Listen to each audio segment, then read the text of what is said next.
Delcy Maldonado. El día de hoy vamos a hablar de un tema muy interesante, lo cual son las luchas revolucionarias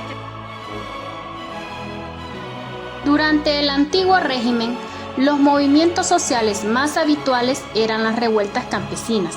Estos estallidos eran de corta duración y no pretendían poner en cuestión el sistema económico o político, sino solo mejorar ciertas situaciones. A partir de la Revolución Francesa, el término revolución pasó a designar a los procesos políticos desencadenados por las masas y que tenían como consecuencias cambios trascendentales en el orden político. En la actualidad se mantiene esta última definición, pero se ha ampliado el significado del término, así que el término revolución se refiere a los cambios profundos que tienen lugar en un lapso de tiempo relativamente breve. Deben existir causas o motivos para que exista dicha revolución. Causas que provocan una lucha revolucionaria: el alza de los precios, y en esto podemos decir que es la inflación. La inflación es el aumento general de los precios de todos los productos y servicios, pero de manera duradera. La diferencia entre la inflación y el alza de los precios de un producto en particular es la inflación hace que todas las cosas suban al mismo tiempo por largos periodos, mientras que el alza de los precios se da específicamente a un producto y por un tiempo determinado, hasta que su precio vuelva a quedar fijo. La inflación afecta principalmente las cosas que más consumen los hogares hondureños, lo que se consume como canasta preservativa, que se encuentra conformada en los productos, bienes y servicios, entre los que actualmente se consideran los precios de telefonía e internet. De la canasta representativa se desprende la canasta básica.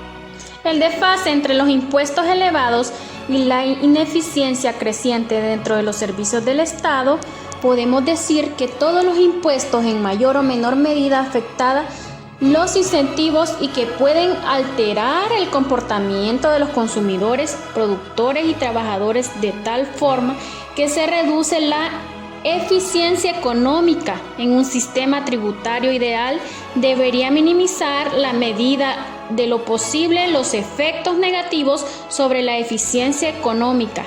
Los costes de eficiencia de la aplicación de los impuestos fueron definidos por Adam Smith en una obra clásica, La riqueza de las naciones, en 1776, donde se establecía que uno de los objetivos deseables de cualquier sistema impositivo era el hecho de que no fuese costosa la recaudación de los impuestos, la devastación de las empresas sobre toda impunidad.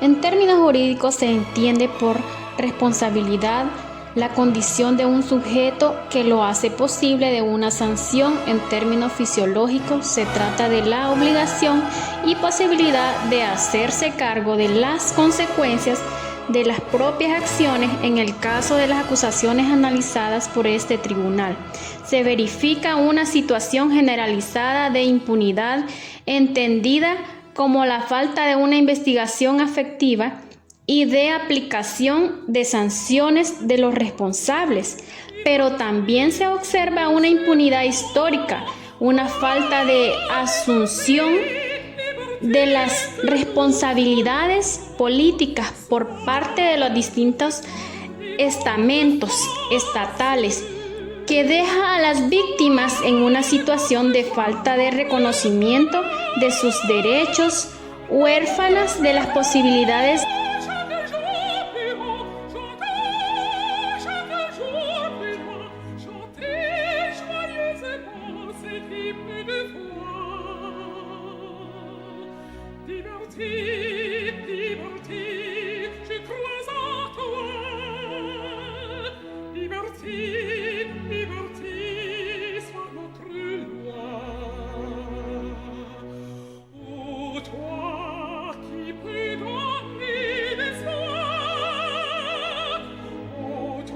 la corrupción a todos los niveles del Estado. En este sentido más analítico se puede decir que la corrupción significa el incumplimiento de manera intencionada del principio de imparcialidad humana.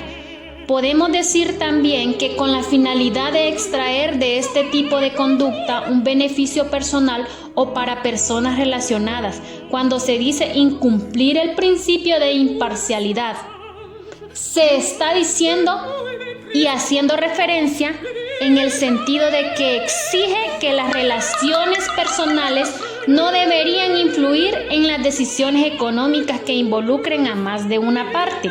Por ejemplo, una empresa necesita de un proveedor de papelería, por lo que varias empresas licitan para quedarse con el puesto. Sin embargo, el encargado de selección es pariente de uno de los aspirantes. Por lo tanto, la licitación la ganará el familiar. La corrupción, tanto administrativa como política, se refiere a los delitos que se cometen en el ejercicio de los cargos públicos para conseguir una ventaja ilegítima, acto que se comete de manera secreta y privada. Las formas de corrupción son muy variadas.